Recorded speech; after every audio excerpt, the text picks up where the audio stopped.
All right, so your hands-on assignment for this week, week 10, is really to think about how to use your simple clay press molds. And remember, we don't need to fire them. Simple clay press molds can be used bone dry. You just have to be careful, right? Here's the one that I used to make these hands. I've just been very careful with it once it's bone dry. Regular plastic clay, as I push it in there, doesn't stick. So you're creating repetition because you're making more than one. That creates repetition. You show something more than once, it creates rhythm. So those are some key kind of like principles. Also movement. Movement is a key principle. It kind of plays into time. Anytime you repeat something, you're creating this time element, right? It's also kind of linear like this. Now, I've got them moving, right? Almost to imply the movement of a handshake.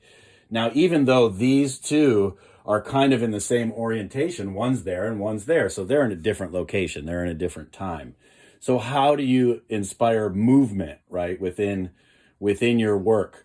So whatever mold that you have chosen to duplicate, that's the idea. For this week, I want you to find a fence or a wall inside, a small picture hanger or something so you don't mess your walls up, or do it outside. You could mount it on a tree if you had some finishing nails, just lightly put them in the tree and remove them.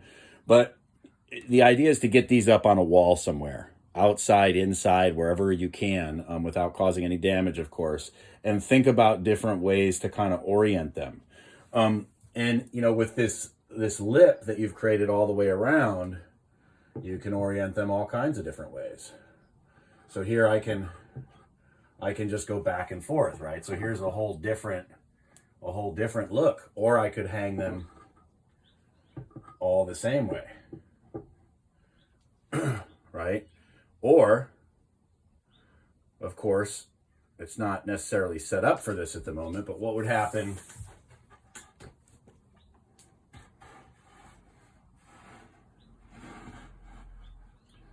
right? That's an entirely different look. That looks like more down or up, right? So that's an entirely different idea.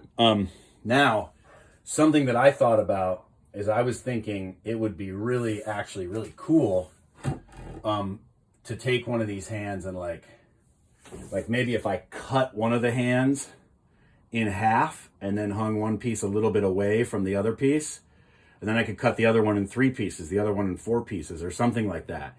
Now, if I was going to do that, I would have need to make another ridge at the top of that half that I cut so I could hang, like, for example, the fingers individually, right? Now, I don't really like the idea of a hole in these. A hole is kind of distracting. Then you got to put a nail through it.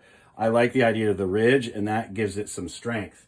So if your press mold piece that you created is really small, maybe you need to do lots of them. Maybe if I had a bunch of cars, I could make the cars go in a circle, or I could make the cars go in kind of a wave, or I could make them go steadily up, or I could have a stack of 3 and then a stack of 4 and a stack of 2, like an equalizer or something. So this idea of repetition, the idea of putting them in different places, right? They can't occupy the same place, so you're going to have some variety there. And the key for this assignment, movement. I want you to think movement.